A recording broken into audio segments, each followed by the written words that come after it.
Good morning. Happy Monday. No, you are not imagining things. I am indeed wearing a banana on my head.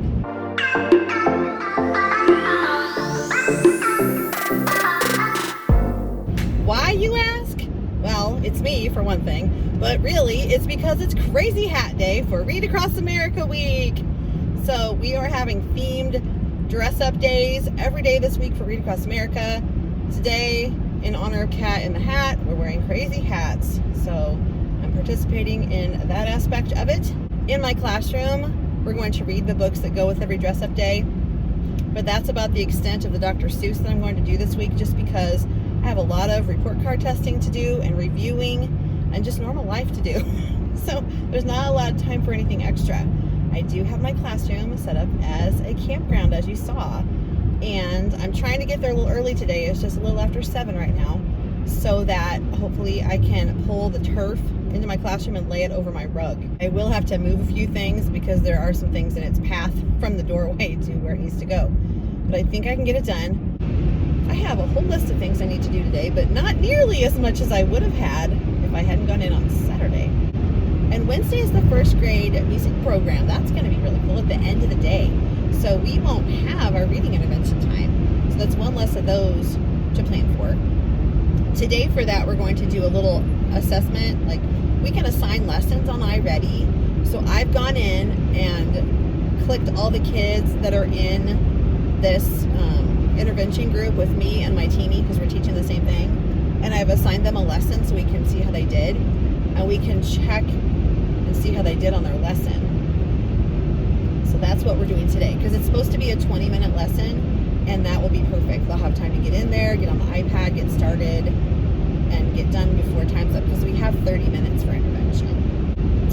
And then tomorrow we will do the next section, silent letters. That's our last lesson for this grouping. So we're going to get through all of our lessons with this grouping. Now, Power Hour, our math intervention, we haven't gone through all the lessons for that group.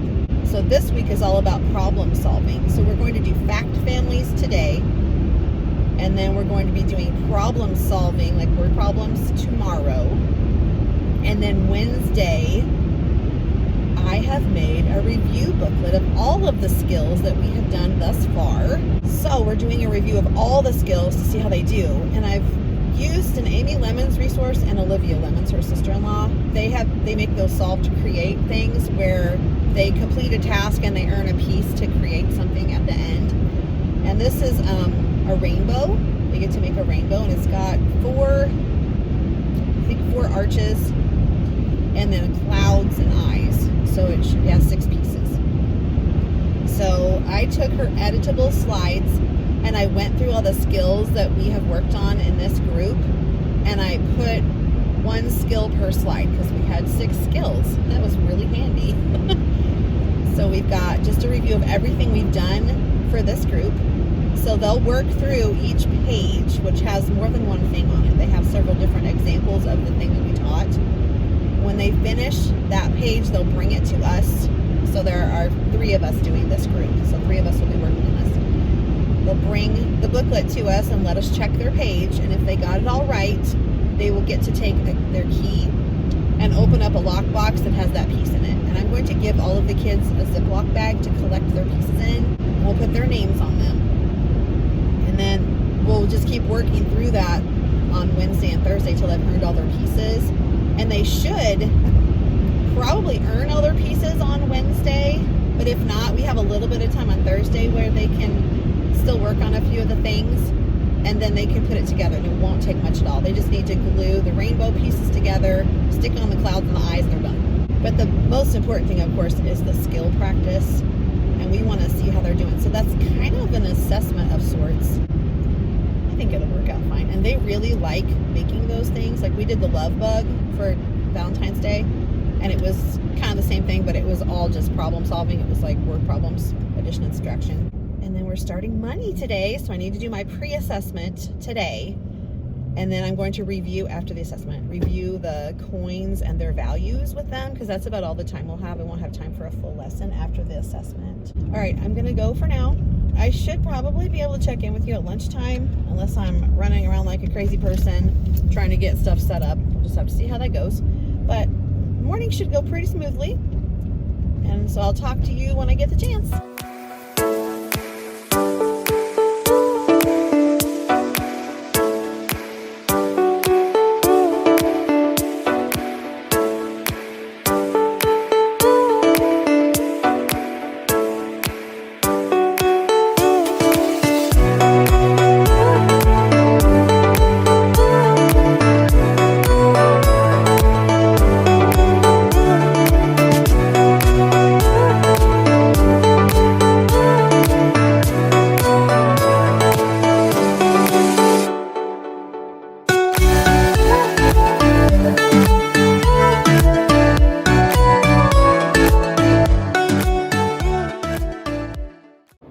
Phew, this banana is tired, so I'm gonna split. I'll talk to you later.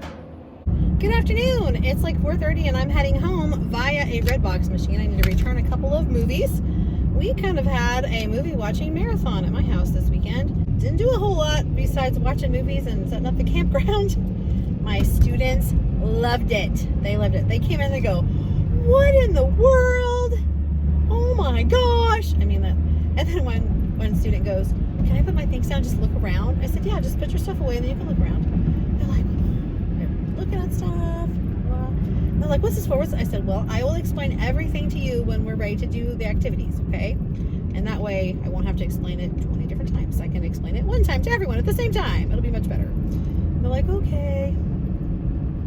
So there were 4 rotations. One rotation is compound words, and they have to match the front part of the fish and the tail part of the fish to make a compound word, and then they write them in their backpack booklets, which I forgot to show you, but I'll show you those later.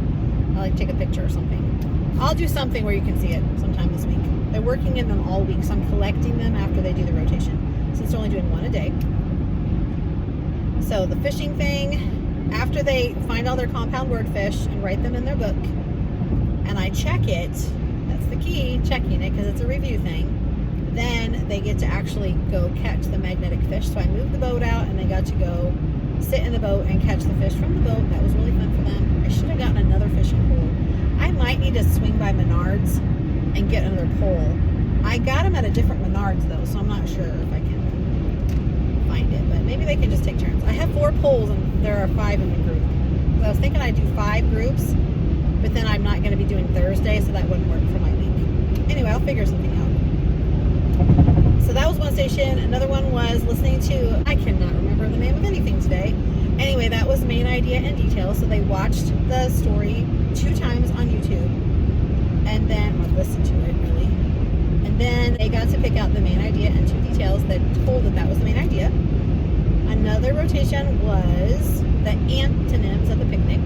So there was a word on an ant and a word on a cookie, and they had to match the ant and the cookie to make opposites, antonyms, and they wrote them in their little book, and then they could go read. And the last thing was a passage that I wrote about the history of s'mores, where they came from, how they came to be, how they got the name, all that stuff.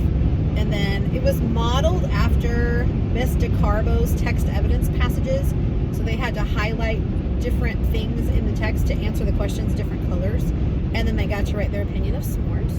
So after they were done with that and they showed it to me, I let them sit around the fire pit and pretend like they were roasting the marshmallows just for a minute or 2 just to be fun, and then they went and read. So we did have reading time after the stations so they could read and take AR quizzes. This is our last week for AR for 3rd quarter, so they need to be finished by Friday. And one group each day gets to read inside the tents. And I think I mentioned earlier, probably maybe, that I have girls with girls and boys with boys. And since there are 5 in a group and I have 3 tents, we can have 2 doubles and 1 single. So they really liked that. And I had the flaps open as much as they could be opened so I could see what they were doing, so I could monitor them. Because if you close the flaps, who knows what they're doing in there? They're probably goofing around, not reading at all. Honestly, they just thought everything was so cool. They're like, "Oh my gosh, there are animals too." I'm like, "Yep, there's a bear, and there's a beaver, and there are 2 squirrels, one's bigger, and the tree has owls in it." Now, you may have noticed that my tree looks kind of weird because I don't have 2 separate trees. I have one Christmas tree that's messed up. So it was brand new. I got it on clearance after Christmas just for this. And when I went to put it together, one of the parts is defective. Like the top doesn't have the little like spike piece that goes down into the stand to make the top of the tree. It's got a flat piece instead. And I was going to show that to you and I totally forgot, but there's always tomorrow. So I just decided to have a mini tree, like a shrub, and I have a tree that's been lopped off.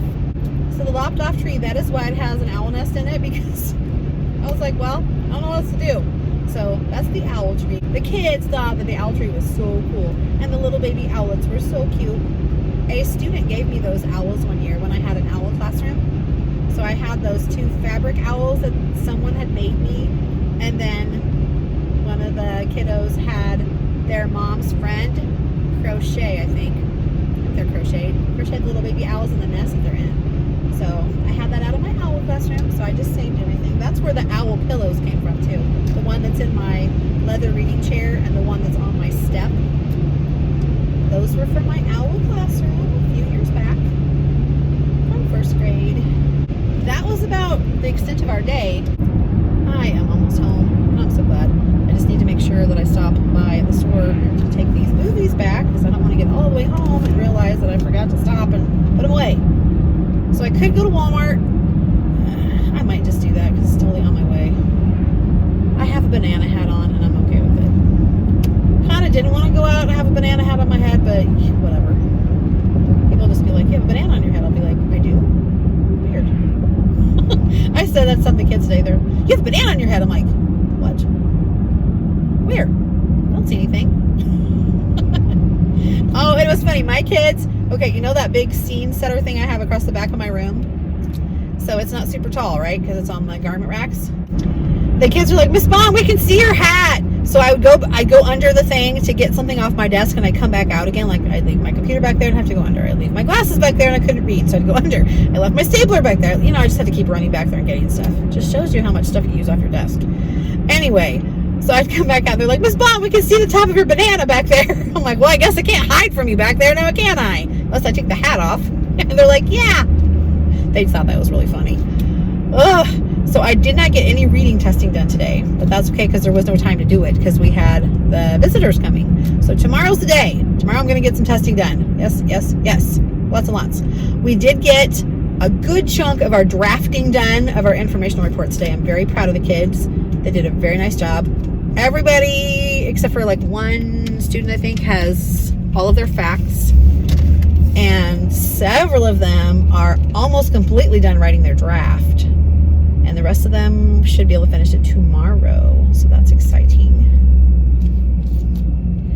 I'm going to try to find a spot to park that's not a million miles away, if at all possible. I think this lady might be leaving, so maybe I'll just stalk her parking spot. I don't think she'll be done fast enough for me to wait. There's no reason. I'll just go over here and walk past all these lovely people with my banana hat on. I returned my movie, so that's okay. They'll just think I'm silly, which I am, so whatever.